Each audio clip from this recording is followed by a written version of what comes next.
আসসালামু আলাইকুম। আজকে আমি আপনাদের জন্য নিয়ে এসেছি হেলদি একটা রেসিপি, ড্রাই ফ্রুটসের রেসিপি। চলুন দেখে নিই কী কী উপকরণ লাগছে আমাদের এই রেসিপিটা তৈরি করতে। এই রেসিপিটি তৈরি করতে আমি মেজারমেন্ট কাপের 1 কাপের পরিমাণ নিয়েছি আখরোট, পেস্তা বাদাম, কাঠবাদাম, কাজু বাদাম, খেজুর এবং কিশমিশ। এই রেসিপিটি তৈরি করতে আমি কোনো ধরনের চিনি ব্যবহার করব না। তাহলে চলুন দেরি না করে ঝটপট বানিয়ে ফেলি হেলদি এই রেসিপিটা।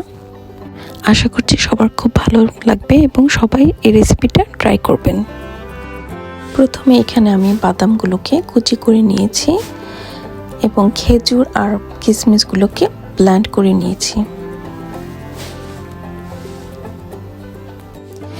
এইখানে আমি 1.5 টেবিল চামচ ঘি নিয়ে নিয়েছি। ঘিটা গরম হয়ে গেলে বাদাম কুচিগুলো ঘির মধ্যে দিয়ে দেব এবং হালকা করে ভেজে নেব। এই ভাজার কাজটা করার সময় কিন্তু চুলার আঁচটা কমিয়ে দিতে হবে।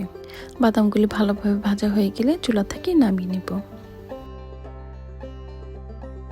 এইখানে আমি আবারও 1.5 টেবিল চামচ ঘি নিয়ে নেব এবং ঘির মধ্যে এই ব্লেন্ড করা খেজুরগুলো দিয়ে দিব। কিছুক্ষণ খেজুরগুলো ভাজার পর এখানে আমি ব্লেন্ড করা কিশমিশগুলিও দিয়ে দিব এবং সব কিছু মিলে কিছুক্ষণ ভেজে নেব। তারপর আমি এর মধ্যে আগে থেকে ভেজে রাখা বাদামগুলি দিয়ে দিব এবং সব কিছু ভালোভাবে মিক্সড করে নিব। খুব সুন্দর একটা ঘ্রাণ বের হয়েছে।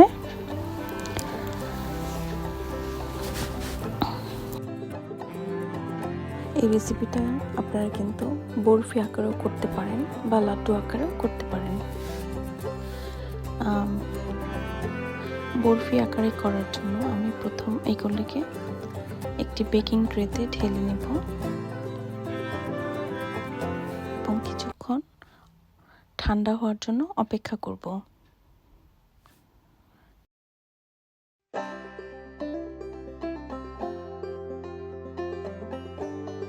ঠান্ডা হয়ে গেলে একটি ছুরির সাহায্যে বরফি আকারে কেটে নেব।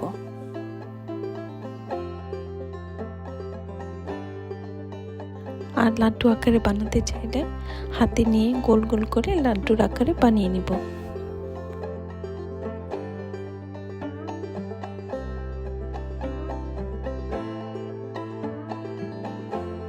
তৈরি হয়ে গেল অল্প সময়ের মধ্যে খুব মজাদার হেলদি একটা রেসিপি। আপনাদের বোঝার সুবিধার জন্য আমি দুইভাবে রেসিপিটি করে দেখালাম। আমার ভিডিওটি যদি আপনাদের ভালো লেগে থাকে তাহলে আমার ভিডিওটিতে একটি লাইক দিয়ে দেবেন। আবার হাজির হব নতুন কোনো রেসিপি নিয়ে। সেই পর্যন্ত ভালো থাকবেন। আল্লাহ হাফেজ।